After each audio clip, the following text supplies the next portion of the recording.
Hi అండి, hope you doing good. Welcome back to my channel Mary's fruit garden. ఈరోజు మెయిన్గా మిరపకాయలు కోసుకుందాం కొన్ని. ఇది బజ్జి మిరపకాయలు పెద్ద పెద్దగా వచ్చినాయి చూడండి. ఎన్ని కాయలు ఉన్నాయి చూసారా? ఎంత చిన్న ప్లాంట్, మళ్ళీ చిన్నగా ఉంది కానీ ఎన్ని కాయలు నిండా ఉన్నాయి కాయలు. ఇవి ఇప్పటికి నేను అనుకుంటాను 4th టైం 5th టైంకి వస్తున్నానండి ఈ కాయలు. మనం ఇవి కోసిన తర్వాత మిరపకాయలు కోయంగానే మనం ప్రూన్ చేసుకోవాలన్నమాట. ప్రూన్ చేసుకుంటే మళ్ళీ పూతొచ్చి మిరపకాయలు బాగా వస్తాయి. అండ్ ఇంకోటి ఏంటంటే అండి, అవేం కారం ఉండవండి ఎక్కువ, బజ్జి మిరపకాయలు కదా.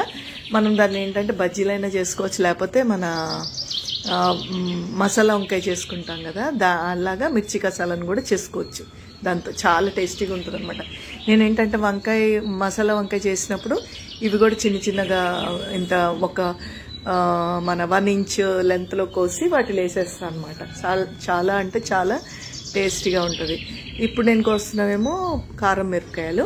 ఇది కూడా అంతే అండి, మనకి బాగా చెట్టు నిండా కాయలు ఉన్నాయి. చాలా కారం ఉంటాయి అన్నమాట. అసలు మీకు కూరలో ఒక 3 వేసుకుంటే సరిపోతుంది, అంత స్పైసీగా ఉంటాయి. చిన్నగానే ఉంటాయి కానీ బాగా కారం ఉంటాయి అన్నమాట. సో దీన్ని కూడా నేను యాక్చువల్గా ఫస్ట్ చిన్న డబ్బాలో ఉండిందండి. తర్వాత ఏం చేశానంటే ఎక్కువ కాపు రావట్లేదని ఇదిగోండి దీంట్లో పెద్ద గ్రో బ్యాగ్లో వేసాను. ఈ పెద్ద గ్రో బ్యాగ్లో వేసినప్పటి నుంచి అబ్బా ఎంత బాగా వస్తున్నాయంటే కాయలు, నిజంగా కోస్తుంటే వస్తూ ఉన్నాయండి. అయితే ఈ గ్రో బ్యాగ్స్ చూసారు కదా, ఇవన్నీ గ్రో బ్యాగ్స్ నేను ఆన్లైన్ కొన్నాను. దాని కింద ఒక సపోర్టింగ్ ప్లేట్స్ కూడా పెట్టా. ఎందుకంటే మనము స్టాండ్ మీద డైరెక్ట్ పెడితే ఏమవుతుందంటే అండి, అది గ్రో బ్యాగ్ ఇట్లా అంటే ఒక సైడ్ మధ్యలో ఇట్లా కిందకు వచ్చేస్తుంది అనమాట, మట్టి బరువుకి ఆ స్టాండ్ మీద పెడుతుంటే. సో అందుకని నేను ఈ ప్లేట్స్ కూడా కొన్నాను అనమాట, సపోర్టింగ్ ప్లేట్స్ కింద ప్లాస్టిక్ ప్లేట్స్ మీద గ్రో బ్యాగ్స్ పెట్టాను అనమాట. సో తర్వాత మీకు కూడా అసలు ఏవి ఎంత కాస్ట్ అనేది ఒక వీడియో చేస్తానండి, ఒక 1 వీక్లో అది కూడా చేస్తాను. అసలు నాకు గ్రో బ్యాగ్స్ ఎంత అయినాయి అండ్ ఈ స్టాండ్స్ ఎంత అయినాయి, దానికి సపోర్టింగ్ పెట్టిన ప్లేట్స్ ఎంత అయినాయి అనేది నేను చెప్తాను. కొన్ని బెండకాయలు కూడా ఉన్నాయి, అవి కూడా కోసేద్దాము. ఎక్కువ అయితే లేవులేండి, కొన్ని బెండకాయలు ఉన్నాయి, అవి కూడా కోస్తున్నాను. ఎంతో సంతోషం అనిపిస్తుంది కదండి, మన ఇంట్లో ఎన్ని కొంచెం కూరగాయలైనా కానీ మనం సొంతగా పండించుకున్నవి నిజంగా ఎంతో ఆనందం అనిపిస్తుంది. అంతేకాకుండా మనము పెస్టిసైడ్స్ ఇవన్నీ కూడా వాడడం కదండి, జస్ట్ నీమ్ ఆయిల్ ఒక్కటి కొట్టుకుంటాం కాబట్టి చాలా హెల్దీగా మనము తినొచ్చు అనమాట. వాటిని హెల్దీ ఫుడ్ తినొచ్చు మనం. ఇదేమో మరి మొక్కజొన్న అనమాట. ఎక్కువ ఎందుకో పెద్దగా పెరగలేదండి. ఇంతకుముందు నేను చాలాసార్లు పెంచాను మొక్కజొన్న, కానీ ఇది ఎందుకో అంత పెద్దగా రాలేదు. ఇదండి ఇక్కడ టొమాటోస్ ఉన్నాయి. టొమాటోలు పండనీయట్లేదండి, అందుకని కొంచెం దూరంగా ఉండగానే కోసేస్తున్నాను. కొంచెం పండుగ అవగానే పిట్టలు తినేస్తున్నాయి అనమాట. సో అందుకని కొంచెం దూరంగా ఉండగానే కోస్తున్నాయి. ఇది ఏంటంటే నల్లేరు మొక్క అండి, దీంతో పచ్చడి చేసుకుంటారంట. ఏమో మరి మేమైతే ఎప్పుడు చేసుకోలేదు, పెంచాను మొత్తానికి. అండ్ ఇది వంకాయలు కాస్మోస్ కూడా ఉన్నాయండి. ఇదిగోండి కాస్మోస్ ప్లాంట్, దానికదే మొలిసినాయి అవన్నీ కూడా.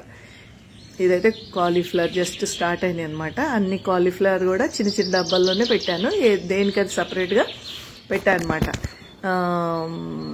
సో చూద్దాం ఎట్లా వస్తుందో, చూస్తాను కాలీఫ్లవర్స్. ఇది యాక్చువల్గా ఇప్పుడైతే నేను డిసెంబర్లో తీస్తున్నానండి వీడియో. అప్లోడ్ చేయడం ఎన్ని రోజులు అవుతుందో నాకైతే తెలీదు, ఎందుకంటే షార్ట్ వీడియోస్ అనుకోండి ఇమీడియట్గా అప్లోడ్ చేయొచ్చు. దీనికి పెద్ద వీడియోస్ అయితే కొంచెం టైం పడుతుంది నాకు. సో ఎప్పుడు అప్లోడ్ చేస్తానో. ఇదిగోండి చిన్న చిన్న కాలీఫ్లవర్స్ స్టార్ట్ అయినాయి. ఎంతో సంతోషం అనిపిస్తుందండి, మన తోటలో కోసుకున్న పండించిన కూరగాయలు కోసుకొని మనం వండుకుంటే ఎంతో సంతోషం. ఇక్కడ కొన్ని మిరపకాయలు ఉన్నాయండి, కాకపోతే చిన్ని డబ్బా అయినా కానీ పాపం ఈ చిన్ని మొక్క అయినా కానీ ఇది చాలా కాయలే ఇచ్చింది చూడండి. చెట్టు నిండా కాయలు ఉన్నాయి దీనికి కూడా. కానీ ఎంతైనా గ్రో బ్యాగ్ పెద్దది పెట్టుకున్నారనుకోండి కాయలు ఎక్కువ వస్తాయి. కాపు కూడా మీకు వంకాయలు కానీ ఏదైనా కూరగాయలు కొంచెం గ్రో బ్యాగ్ పెద్దది పెట్టుకుంటే మీకు కాపు ఎక్కువ వస్తుంది. చిన్న దాంట్లో కొన్ని వస్తాయండి, బలం తక్కువ. అంటే ఆ మట్టి ఇప్పుడు భూమిలో ఉందనుకోండి మొక్క, అది వేర్లు బాగా అటు ఇటు వెళ్ళిపోయి బాగా దానికి బలం వస్తుంది. మనము ఇట్లా టెర్రస్ గార్డెన్లో పండించుకునేటప్పుడు ఆ లిమిటెడ్ స్పేస్లోనే అది వేర్లు ఉండాలి, చెట్టు పెరగాలి అంటే కొంచెం కష్టం అనమాట. అందుకని వీటికి మనం మంచి వర్మి కంపోస్ట్, బలం వచ్చేవి కూడా ఇస్తూ ఉండాలి మనము రెగ్యులర్గా. సో ఒక వంకాయ ఉంది ఇక్కడ కూడా, కోసుదాము. చాలా అంటే గట్టిగా ఉందండి వంకాయలు. ఎప్పుడు కూడా కత్తెరతో కట్ చేసుకోండి.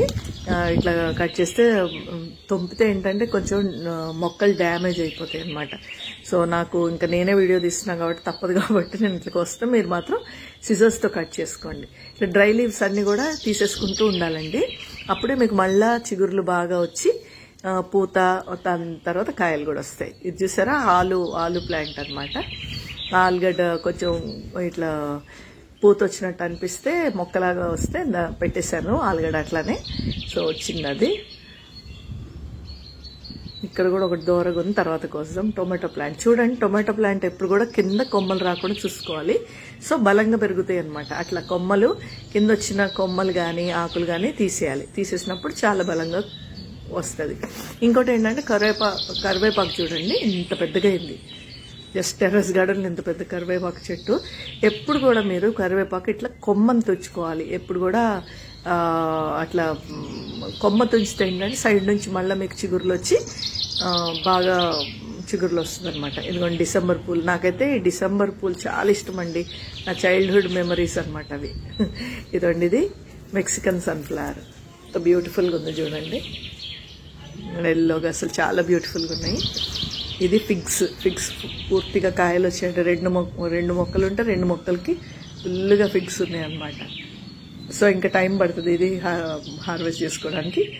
ఇదండి స్టార్ ఫ్రూట్, ఒక 2 స్టార్ ఫ్రూట్స్ ఉన్నాయి. ఇదేమో ఎంత చిన్న మొక్క చూడండి, యాపిల్ వేర్ ఎన్ని కాయలు ఉన్నాయో. దానిమ్మ కూడా బాగానే పూతుందండి, మొత్తము చెట్టు నిండా పూతుంది. ఇదిగోండి, ఇవి కూడా మెక్సికన్ సన్ఫ్లవర్స్ అనమాట. దాని కొమ్మ సపోర్ట్కి పెడితే అది కూడా చిగురులు వచ్చేసినాయి. ఇదేమో సీజన్ కాదు కానీ ఇదిగోండి గ్రేప్స్ వచ్చాయి. కానీ పెద్దగా అవ్వవు అనమాట, ఎందుకంటే ఇది సీజన్ కాదు కదా, చిన్నగా అట్లాగే ఉంటాయి. సో మనము ఇది ఆకులన్నీ తుంపంగానే మళ్ళా వచ్చాయి అవి. ఇది లెట్యూస్ అండి. లెట్యూస్ కూడా బాగానే దానికి అది వచ్చింది. ఒక్కసారి పెట్టాను లెట్యూస్ అంతే, దానికి అది గింజలు పడి అక్కడక్కడ వస్తూ ఉంటుంది అనమాట. సో సాలడ్స్లో వీటిలో బాగుంటుంది ఇది. అండ్ బర్గర్స్ అవి చేసుకున్నప్పుడు కూడా ఇంట్లో ఇవి వాడచ్చు అన్నమాట, బర్గర్స్లోకి బాగుంటుంది. ఇది చూడండి, ఇది రెడ్ జామకాయ అని ఇచ్చారండి. సో చిగురులు వచ్చినాయి కాబట్టి ఇది నాటుకుందని అర్థము. చిగురులు వచ్చాయి చూడండి కింద. ఇది మేము మరి స్ట్రాబెర్రీ జామ అని కొన్నానండి. కానీ ఇదంతే ఎందుకో కొన్నప్పుడే ఇలాగుంది, కొంచెం లీవ్స్ డ్రైగా అయినట్టు అట్లా. ఏమో దాని మీద నాకు నమ్మకాలు లేవు, బతుకుతుందా పోతుందా అని. చుక్కకూర ఇదండి. ఇట్లాగే టొమాటో ప్లాంట్స్ అన్నీ కూడా కింద ఉన్నవి ఆకులు తీసేసుకొని ఒక 3 ఇంచెస్ వరకు ఆకులు కొమ్మలు లేకుండా చూసుకోవాలండి. సో బలమంతా పైకి వచ్చి బాగా మంచి కాయలు బాగా వస్తాయి అన్నమాట. ఇక్కడ చూడండి చామంతులు రకరకాలు, ఎల్లోవి, పర్పుల్, పింక్, చాలా రకాలు ఉన్నాయి చామంతులు మొత్తం. టొమాటో ప్లాంట్స్, వంకాయ టొమాటో కలిపి పెట్టాను. ఇది చిట్టి చామంతులు ఎంత బాగున్నాయి, ఎంత బ్యూటిఫుల్గా ఉన్నాయి. చిన్న డబ్బానే అండి, చిన్న డబ్బా, 1 అడుగు ఎత్తు ఉంటుందేమో అంతే. ఎంత పూలు ఉన్నాయి చూడండి, నిండా పూలు ఉన్నాయి, ఎంత బ్యూటిఫుల్గా. అదిగోండి అక్కడే మునగ చెట్టుకి 2 కాయలు ఉన్నాయండి, పెద్ద చాలా పొడుగ్గా వస్తాయండి కాయలు దీనికి. ఇంక ఇటు చూడండి, దీనికైతే నిండా పూత కాయలు కూడా ఉన్నాయన్నమాట. చెట్టు నిండా కాయలే ఉన్నాయి చూడండి, ఫుల్గా పూతుందన్నమాట చెట్టు నిండా. సో ఏంటంటే ఇదైతే పెద్దగా అయిందండి, కోసుకోవాలి. అది కూడా జస్ట్ సపోర్ట్ కనిపెట్టిన కొమ్మ అండి ఇది కూడా, దానికి అది వచ్చేసింది మునగ చెట్టు. సో ఇవ్వండి మనకి వచ్చిన కాపు ఈరోజు. పెద్ద మిరపకాయలు, చిన్న మిరపకాయలు, బెండకాయలు, ఒక 2 వంకాయలు, టొమాటోలు. సో మీరు కూడా మీ ఇంట్లో చిన్న ప్లేస్ ఉన్నా కానీ ఆకుకూరలు స్టార్ట్ చేసుకోండి. కొంచెం పెద్ద ప్లేస్ ఉంటే ఇట్లా కూరగాయలు పండించుకోండి, చాలా సంతోషం అనిపిస్తుంది. అంటే మనీ అని కాదు కానండి, మనీ సేవింగ్ అది కాదు కానీ మనకు చాలా హెల్దీ కూడా.